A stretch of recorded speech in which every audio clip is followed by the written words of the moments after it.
What we've witnessed President Trump accomplish over the last few days has been nothing short of remarkable. We are now 3.5 years into the war between Russia and Ukraine, a brutal conflict that has claimed hundreds of thousands of Russian and Ukrainian lives and cost trillions of dollars. The weakness and incompetence of Joe Biden foolishly allowed the killing to start in the first place. Until President Trump returned to office in January, the bloody and broken Biden status quo was to endlessly force American taxpayers to fund Ukraine no matter the cost, no matter how long it takes, and no matter how many lives were lost. There is no denying that Biden's America Last foreign policy moved the world further away from peace. President Trump rejected that failed approach, and instead, over the last 7 months, has relentlessly pursued peace throughout his second term. And thanks to President Trump's efforts, we finally have movement after years of deadly gridlock. On Friday, as you all know, many of you were there, President Trump hosted Russian President Vladimir Putin in Anchorage, Alaska, for a bilateral meeting. This was the first time President Putin has been to the United States since 2015, and the first time he has met with an American president in years. President Putin publicly confirmed what President Trump has said all along. The war between Russia and Ukraine never would have started in the first place if President Trump were in office. This was always obvious to any person with a shred of common sense. Just look at what took place during the last 4 administrations. Under George W. Bush, Russia invaded Georgia. Under Barack Obama, Russia took Crimea. Under Joe Biden, Russia invaded Ukraine. But under President Trump, Russia did not invade nor take anything. President Trump is the only president this century, Republican or Democrat, who has held Russia in check and ensured peace in Europe. That's because Russia has always greatly respected President Trump and his peace through strength foreign policy approach. But overall, the bilateral talks in Alaska were very productive, and multiple key points were agreed to between the two leaders that truly opened up the door for Phase 2 discussions, which took place yesterday here at the White House. Within 48 hours of that meeting in Anchorage, I may add. As you all know, there were many European leaders here, as well as Ukrainian President Zelensky. They all traveled here to meet with President Trump to maintain the momentum and work toward a lasting peace. Across the board, every leader credited President Trump for his decisive leadership that has reignited the dialogue in hopes of finally bringing this war to a peaceful conclusion. 2 quotes in particular capture the progress that was made and the optimism moving forward. Finnish President Alexander Stubb said, "I think in the past 2 weeks, we've probably had more progress in ending this war than we have had in the past 3.5 years. Again, that is the president of Finland, a country that shares a border with Russia. That's what we call the President Trump effect. NATO Secretary General Mark Rutte also summed it up well. Without President Trump, this deadlock with Putin would not have been broken. He is the only one who could do this." Following the encouraging conversations yesterday, President Trump spoke with President Putin by phone, and he agreed to begin the next phase of the peace process, a meeting between President Putin and President Zelensky, which would be followed, if necessary, by a trilateral meeting between President Putin, President Zelensky, and President Trump. As the president said, Vice President Vance, Secretary Rubio, and Special Envoy Witkoff will continue to coordinate with Russia and Ukraine to make this happen as soon as possible. It's very important to remember that before President Trump's landslide victory last November, there was no end in sight to this bloodshed. Now there may finally be light at the end of the tunnel and an opportunity for lasting peace. That's because President Trump is the peace president, and American leadership is back on the world stage. It should not be lost on anyone in this room that world leaders are coming right here to Washington, D.C. for help. While previous presidents have traveled halfway around the world to apologize for America, President Trump stands up for America, and he has firmly restored America's status as the undisputed leader of the free world. However, one thing that has absolutely not changed is the media's negative and downright false coverage of President Trump and his foreign policy accomplishments. From the beginning of this entire process, much of the left-wing media has been actively rooting against the President of the United States in the pursuit of peace. Initially, the media ridiculously claimed that President Trump was somehow beholden to Russia for even agreeing to have a face-to-face discussion with President Putin inside of the United States. The media said President Trump was making a grave mistake by, quote, legitimizing Putin. They were aghast that President Trump would treat another world leader like a world leader. The media relentlessly attacked President Trump and claimed he suffered a, quote, major defeat for not immediately emerging with a final agreement, even though he said heading into that meeting, this was a meeting to listen and to understand how to move the ball forward. All weekend following those historic U.S.-Russia bilateral talks, we listened to clueless pundits on television trying but failing to claim that the president had failed. The so-called experts in the foreign policy establishment, whose record is nothing but endless wars, trillions of wasted taxpayer dollars, and dead Americans, have the nerve to try and lecture President Trump, who has solved 7 global conflicts in 7 months, about peace. This is the same president, by the way, who brokered the Abraham Accords in his first term, on top of more than half a dozen other peace deals this year alone, as I just said.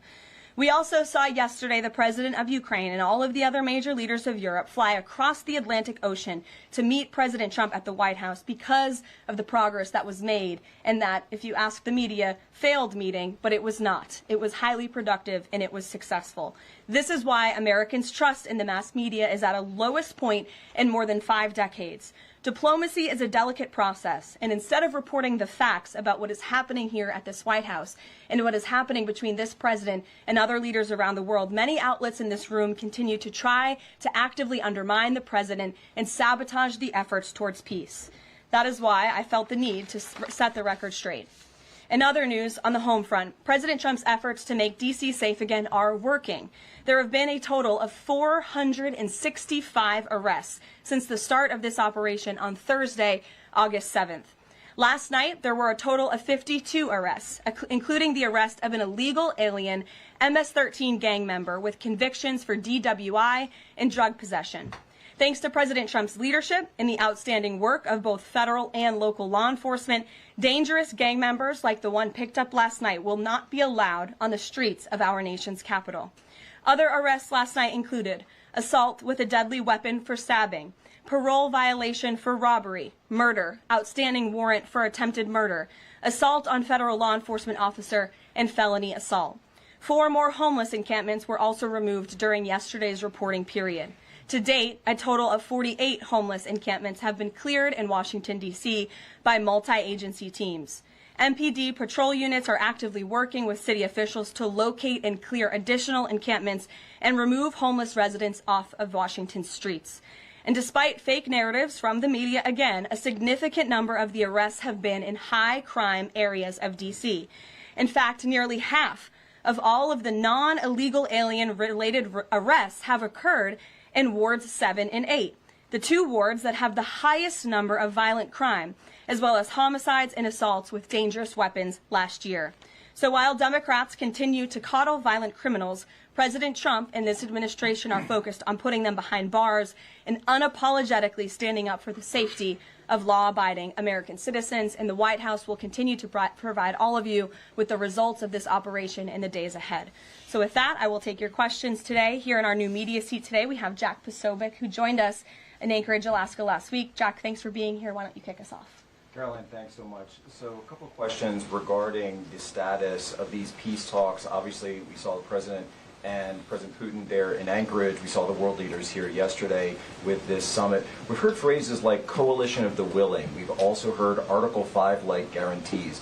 When it comes to the security guarantees, what is the current status of that? I know the President earlier today mentioned boots on the ground with the UK, France, Germany possibly, but unequivocally said no U.S. troops on the ground, but U.S. coordination. Can you elaborate on that, and what would the red lines be? Sure. Well, you got to the heart of what I was going to say to all of you today on security guarantees, which is the President has definitively stated U.S. boots will not be on the ground in Ukraine, but we can certainly help in the coordination and perhaps provide other means of security guarantees to our European allies. The President understands security guarantees are crucially important to ensure a lasting peace, and he has directed his national security team to coordinate with our friends in Europe, and also to continue to cooperate and discuss these matters with Ukraine and Russia as well.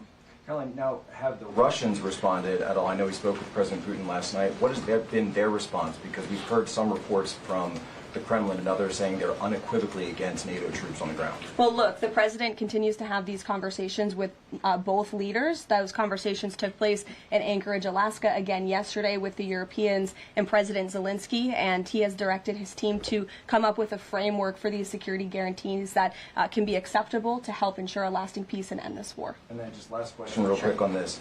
Regarding some of the funding, we're hearing questions about another round of weapons sales or possibly a round of U.S. purchases of Ukrainian drones. Will that money be funded by the U.S. taxpayers? Are we finally going to see an end to the U.S. taxpayer-funded, seemingly endless mandate for these foreign wars? Well, the president is very sensitive to the needs of the American taxpayer, and immediately upon entering office back in January, he made it very clear that we're not going to continue writing blank checks to fund a war very far away, which is why he came up with the very creative solution to have NATO purchase American weaponry, because it is the best in the world, and then to backfill the needs of the Ukrainian army and the Ukrainian people and their military. So that's the solution the president has came up with. We'll continue to see that forward. As for any additional sales, I'll have to defer you to the Department of Defense. Thanks, Jack. Kelly. What has President Trump learned that tells him that Vladimir Putin would be willing to make a deal for him, for President Trump? Well, the president has learned a lot, which is part of the reason he opened up this dialogue. The previous administration, who oversaw the beginning of this war, refused to talk. And President Trump has always said, in order to learn, in order to move the ball forward with diplomacy and towards peace, you have to have open dialogue. And so that's why the president has had several conversations by phone and, of course, an in-person meeting last Friday with President Putin. He also has talked to President Zelensky dozens of times, had him here at the White House yesterday, and he's understanding what both sides want, what both sides are going to have to give up. And he has always said, in order to get a good deal, both sides are going to have to walk away a little bit unhappy. So he continues to learn a lot throughout these conversations, which is why we've seen progress from both sides. And I would also just add, when it comes to learning and moving the ball forward, look at how both Russia and Ukraine have actually talked directly for the first time in many years, thanks to the efforts of this president and this administration. Specifically for President Trump, though, what do you think Putin's motivation is to try to do something for President Trump, as opposed to just resolving the conflict? I think, as I just spoke to in my opening remarks, Kelly, Russia and all countries around this world actually respect the United States again. And the president is using the might of American strength to demand that respect from our allies, our friends, our adversaries all around the world. And we've seen that not just lead to progress with Russia and Ukraine, but also we've seen it in the closing of 7 global conflicts around the world as well. We've seen it with the release of hostages in Gaza. You've seen it with the end of the conflict between India and Pakistan, which could have resulted in a nuclear war if we had not had a president who believed in the strength and the leverage that comes with the job of being the president of the United States of America. Rachel. Thanks, Caroline. Heading into Alaska, a lot of the focus in the talk was on this trilateral meeting between these 3 leaders. Can you explain how this went from a trilateral meeting involving President Trump to now the focus being on this bilateral meeting without the president first? Well, look, the president has spoken to both leaders about this, and both leaders have expressed a willingness to sit down with each other. And so our national security team will help both countries do that. Ultimately, the president has always said that there are areas of disagreement in this war that will have to be discussed and decided upon by these 2 countries. And so he wants these 2 countries to engage in direct diplomacy. He's said that from the very beginning, which is why he's agreeable to the idea of having President Zelensky and President Putin get together. And I understand accommodations for that meeting are underway. As soon as we hear more details, we'll be sure to let all of you know. And just a quick follow-up. We know as of right now there is no ceasefire in place. We've seen Russia continue its attacks on Ukraine. What indications is the president getting from Putin that he wants to have this meeting with Zelensky soon? Because he spoke to him directly yesterday. And he expressed that Haley, sooner rather than later. He spoke to that directly yesterday, and the president put that in his statement that he gave to all of you, the news media, knowing you'd be asking following that conversation in the effort of transparency. Haley. Hey, thanks, Caroline. You made clear no U.S. boots on the ground. Is the president considering U.S. boots in the air as a form of a security guarantee? Look, that was something the president mentioned on his interview this morning. It is an option and a possibility. I won't certainly rule out anything as far as military options that the president has at his disposal. I'll let him do that. I can tell you he's definitively ruled out boots on the ground. Sure. Thanks, Caroline. Just about the possible venue for the talks, can you confirm that Putin suggested Moscow as a venue for the bilateral talks? And if so, doesn't that indicate that Putin is perhaps not serious about this, that he's suggesting a venue that there's no way that Zelensky is going to go to? Look, I'm not going to litigate the private conversations between the president and President Putin, aside from what the president himself has already spoken on. But I can tell you there are many options that are being discussed by our national security team right now with both parties. Can you give us an indication of where? I just told you we'll provide you details as soon as we can. Thank you for trying, though. Libby. Thank you, Caroline. I wanted to ask about the National Guard troops. How is the White House coordinating with how they're being placed in D.C., what areas? And then also, how long should people here in the district anticipate the National Guard to be on the ground patrolling the streets? I don't have a timeline for you, Libby, but we will keep you posted on that. I think the president, as you know, and this administration, he came to this briefing room with members of his cabinet to lay out the rationale and the reasoning for federalizing the National Guard here in Washington, D.C., and for our work with the Metropolitan Police Department to make our district safer. We've seen violent crime has taken the lives of far too many residents here in our nation's capital, and the president wants to make it safe again. And as for the coordination efforts, this interagency team is meeting and talking daily. In fact, there's a meeting taking place right now in the West Wing with members of the interagency task force to continue to discuss not just the National Guard deployment, but also how we can continue to remove public safety threats off of the streets of Washington, which, as the numbers I just showed you prove, they are doing every single night. I will just reiterate, 465 total arrests and counting since the start of this operation. I believe 11 or 12 days ago. I'll have to check the calendar, but those are pretty remarkable results. If not for this task force and their high level of coordination and the leadership of this president, there would have been 465 more violent criminals on the streets of this capital that you all live in every day. So I think we should all be very grateful for that. Stephen. Thank you, Caroline. 3 questions about the D.C. crackdown. Sure. First, I was wondering if you could clarify something President Trump said. He mentioned getting rid of the slums where criminals live. Was he talking about tents or permanent residential buildings? And then the mayor has expressed an interest in clarifying how much of a focus illegal immigration enforcement is as part of this crackdown. Can you say anything about that? Sure. And third, any preview on the beautification? 3 questions. I'll try to answer all 3 of them pointedly for you. First, when it comes to what you said and the president said, the slums of Washington, D.C., he's referring to the most dangerous communities, neighborhoods, and streets in this city where, unfortunately, violence has ravaged these communities and taken the lives of, again, far too many law-abiding D.C. residents. We know on July 5th of this year, just more than a month ago, a 3-year-old beautiful young girl was shot and killed in her car with her family in one of these communities, which is why there has been a surge, despite what many of you have been falsely reporting. And I believe it was the Washington Post who put out a map claiming it to be fact-based when it was just based on, I don't know, accounts that they've heard on the street, not actual statistics and data. So we went and reconfigured the numbers, and as I said, nearly half of all the non-illegal alien-related arrests have occurred in wards 7 and 8 in the District of Columbia, where we know, excuse me, there's the highest rate of crime. So we'll continue to do that. And what was your second question, Stephen? Legal immigration, how much of a focus that is? Yeah, look, I mean, the focus is to make D.C. safe and beautiful and to remove public safety threats and violent criminals from our streets. If federal law enforcement, with the help of the Metropolitan Police Department, come across illegal aliens, of course, we are going to abide by this administration's policy of law and order, and we are going to remove illegal criminals from our nation's capital. They will be detained and deported, just like they are in every other community across the country. Kristen. First question is, whose idea was it to change the next steps from a trilateral to a bilateral meeting? It was an idea that evolved in the course of the president's conversations with both President Putin, President Zelensky, and the European leaders yesterday. And as you saw, Kristen, with all of those European leaders leaving the White House, including the NATO Secretary General, they all agreed that this is a great first step. And it's a good thing that these two leaders are going to be sitting down together, and the president expects that to happen. And how long is Trump willing to wait and operate in good faith for Putin to actually arrange a meeting before he intervenes? Look, the president has put tremendous public pressure to bring this war to a close. He's taken actions, as you've seen, sanctions on India and other actions as well. He's made himself very clear that he wants to see this war end, and he has scoffed at the ideas of others that have been raised that we should wait another month before any meeting takes place. The president wants to move, and he wants to bring this war to an end as quickly as possible. Just a clarification on something you said earlier about Putin agreeing to the meeting.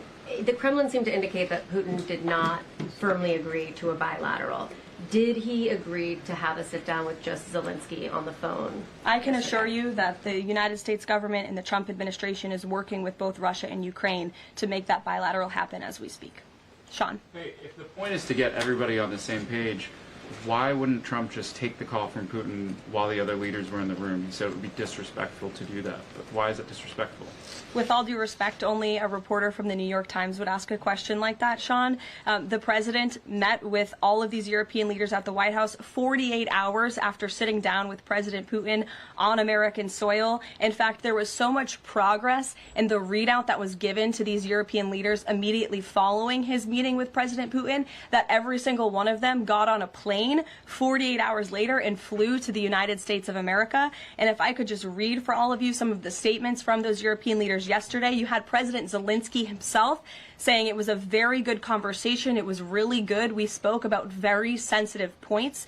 The Secretary General, Mark Rutte, it was the president, only because of the president, that this deadlock was broken, but with President Putin by starting a dialogue. So these leaders, who this war is in their backyard, are very grateful that the president took that call and that he was there to provide them with a readout of Russia's thinking on this, something that was not done by the previous administration at all. Catherine. Thank you. Is the White House looking at Budapest as a possible location? I'm not going to confirm or deny locations. We'll provide you with details as soon as we can. Just following up on Kristen's question, I understand that the White House is working and allies are working to make this meeting happen, but did Putin promise to do a meeting with Zelensky, a direct meeting, in the coming weeks? He has, and I just answered that question for you. Franco. Thanks. I just want to clarify.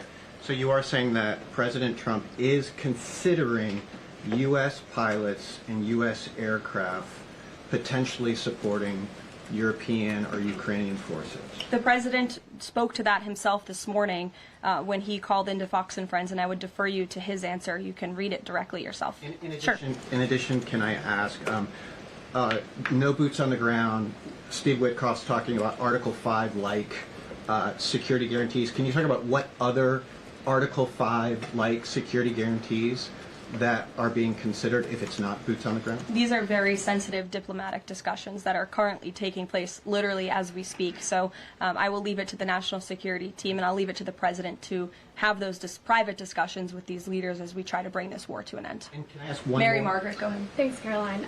Two questions, if that's okay.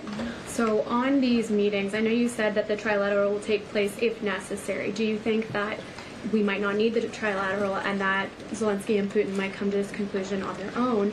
And then as a follow-up, I know the president said on Fox News this morning that he's partially seeking peace in order to get to heaven. Was he joking, or is there spiritual motivation behind his peace deals here? I think the president was serious. I think the president wants to get to heaven, as I hope we all do in this room as well. Annie. Thanks, Caroline. I'm just shifting gears to the Department of Justice for a minute. Can you walk us through why another deputy FBI director was named? Does Trump have any displeasure with how the FBI has been being run to date? And then I have a question about the antitrust division. No, Andrew Bailey is extremely qualified. As you know, he's been serving with honor as the Attorney General of Missouri, and he's been brought on as another set of very credible and experienced hands to work alongside the current Deputy Director, Dan Bongino, under the leadership of the Director, Kash Patel, and the Attorney General, Pam Bondi. And the FBI has been doing a tremendous job. We've seen their agents out on the streets as part of this interagency task force here in Washington.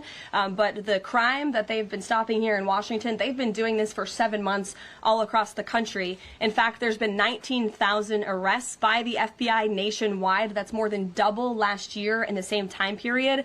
Of those, 1,600 arrests were for violent crimes against children. 4,000 child victims have been rescued by this FBI under this current leadership. 1,000 arrests from investigations of foreign terrorist organizations. There's been 1,500 kilos of fentanyl seized. 6,300 kilos of meth have been seized. And 3 of the top 10 most wanted have been arrested so far. Not a single one of the individuals on the top 10 most wanted list were arrested under the previous administration. We've arrested 3 in 7 months. So when you're actually working and enforcing law and order, you need all hands on deck. And so we look forward to welcoming Andrew Bailey to this new post. Jackie.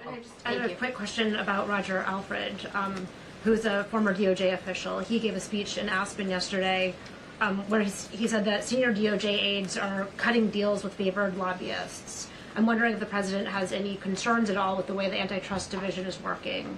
I have no idea who that individual is. I don't know why he made those comments. I don't know what basis he's making those comments on. My instinct tells me it's not true, but we will definitely look into them and I'll get you a response. Thank you, Caroline. Jackie. Thanks, Caroline. Since the president often says that this war would not have started if he were in office, and, true. And Putin confirmed that. It's true. You accept that as true? The European leaders do.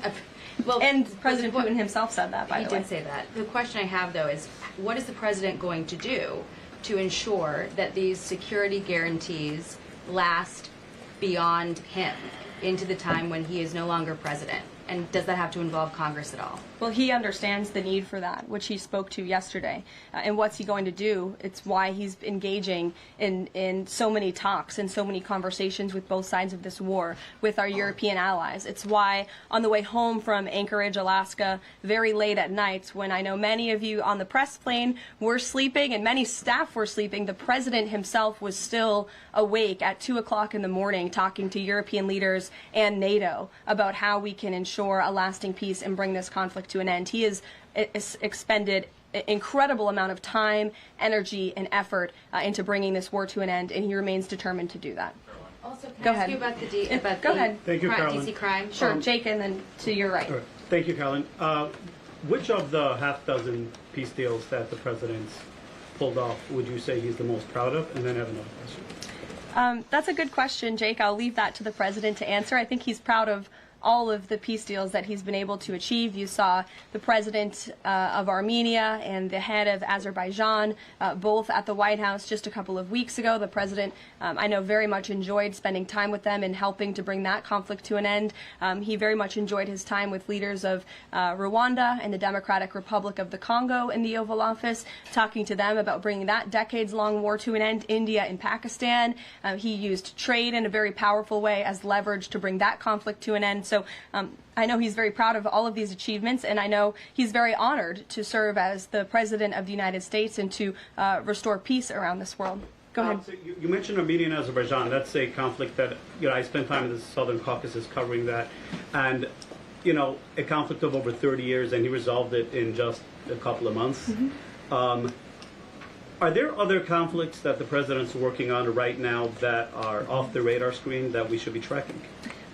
In fact, there are many. The State Department is always working around the clock under the leadership of Secretary Rubio and keeping the president apprised of conflicts that are bubbling up all over the world. But of course, as you all know, as we've talked a lot about in this briefing, he's spending a lot of time right now on ending this war in Russia-Ukraine, and of course the conflict in Israel and Gaza, which he wants to see come to a close as well. Sure, go ahead. So the president says that he's starting a movement to eliminate mail-in voting, but states administer elections, not federal authorities. So can you provide any more details about how the White House plans to eliminate that? Mm-hmm. The White House continues to work on this, and when Congress comes back to Washington, I'm sure there will be many discussions with our friends on Capitol Hill and also our friends in state legislatures across the country to ensure that we're protecting the integrity of the vote for the American people. And I think Republicans generally and the president generally wants to make it easier for Americans to vote and harder for people to cheat in our elections. And it's quite mind-boggling that the Democrat Party could stand in opposition to common sense. He wants to ensure election integrity. There were great efforts that were made in 2024. I won't get ahead of myself for Hatch Act reasons to get ahead for the next election, but I can assure you this is a priority for the president. Go ahead. If I could just follow up on your comments about Gaza. Sure. There was a ceasefire proposal put forward by both Qatar and Egypt. Hamas accepted it on Monday. Israel has yet to officially weigh in. I'm wondering if the U.S. was at all involved in it, if it's supportive of it, and whether or not the president believes Israel should accept it. I don't think it's a coincidence that Hamas accepted this proposal after the President of the United States posted a very strong statement about this conflict on Truth Social yesterday. I would refer you back to that statement. As for this proposal that Hamas has now accepted, the United States continues to discuss it, and I'll let the President weigh in on it definitively. You're welcome. Sure. Caroline, can you describe the president's perspective on taking a stake in Intel in exchange for federal grants? And is this are we expecting to see the White House make similar arrangements with other semiconductor companies and manufacturing companies?